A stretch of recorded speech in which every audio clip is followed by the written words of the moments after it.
تم اپنے پروردگار کی کون کون سی نعمت کو جھٹلاؤ گے؟ وَلِمَنْ خَافَ مَقَامَ رَبِّهِ جَنَّتَانِ،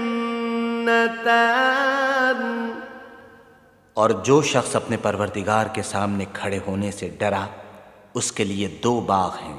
فَبِأَيِّ آلَاءِ رَبِّكُمَا تُكَذِّبَانِ،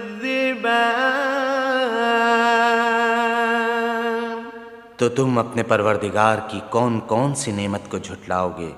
ذَوَاتَا أَفْنَانٍ،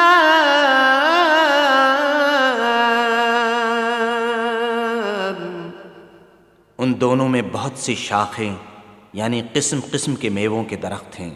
فَبِأَيِّ آلَاءِ